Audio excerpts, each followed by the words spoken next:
At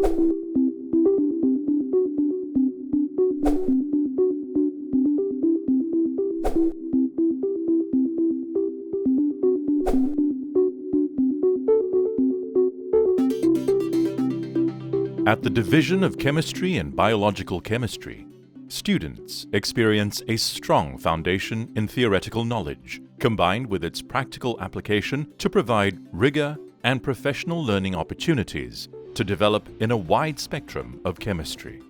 We tend to pick what courses we are taking on a theoretical level. The impression is always that there's no real-world application for it, but then gradually it will just fall into place. Bits and pieces of various courses that we could see a real-world application for, then you realize that chemistry is not purely black and white, but there are a lot of things that come in the middle.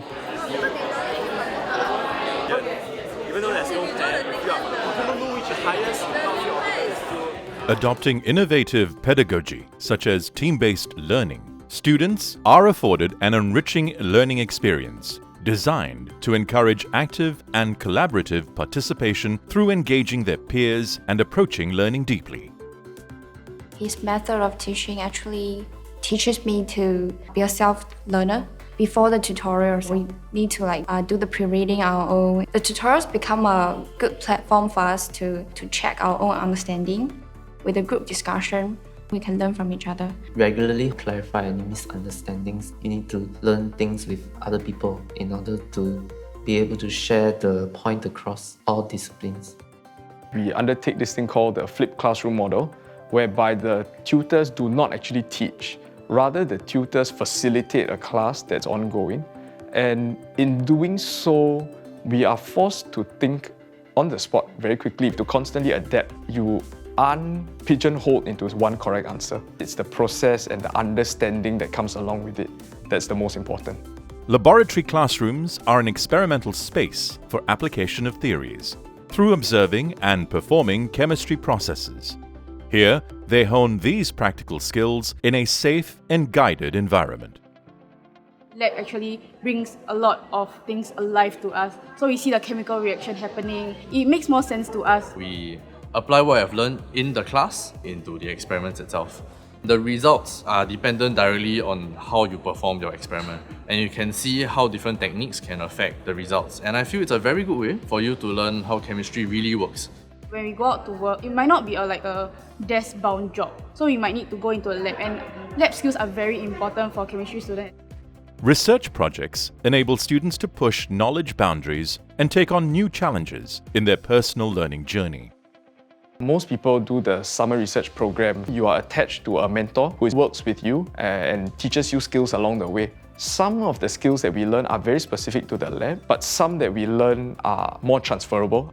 So once it is done, wash, introduce your next sample, change the name accordingly to what sample you are scanning. After I started to do research, I kind of enjoyed the fact that in the research lab, everything is a bit of an investigation. Sometimes an alternate pathway may turn out to be more interesting and yield different results.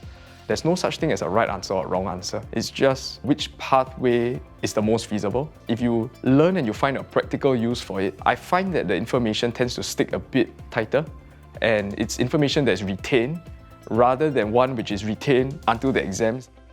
To prepare students to take on complexity and challenges in the workplace, a new course in computational thinking bolsters students' perspectives and abilities in taking on a wide range of problems.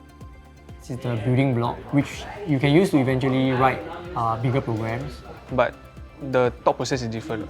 You need to think in the computer language. There's a sense of achievement when you try and finally debug something. NTU Education aims to foster future professionals and lifelong learners by creating a nurturing learning environment to develop key attributes for your success.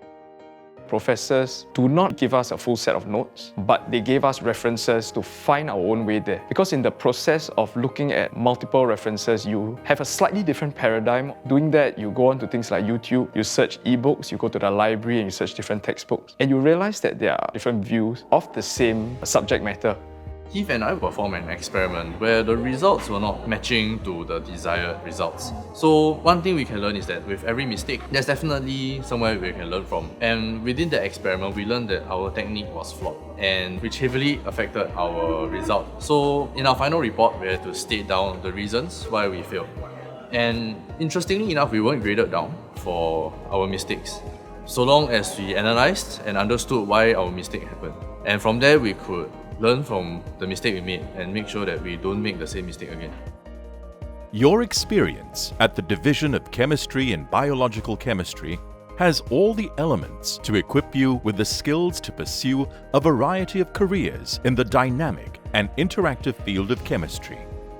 You will get the opportunity to hone your creativity, forge bonds, develop, and explore the frontiers of scientific knowledge in an environment that is rigorous, fulfilling, and comprehensive to your learning.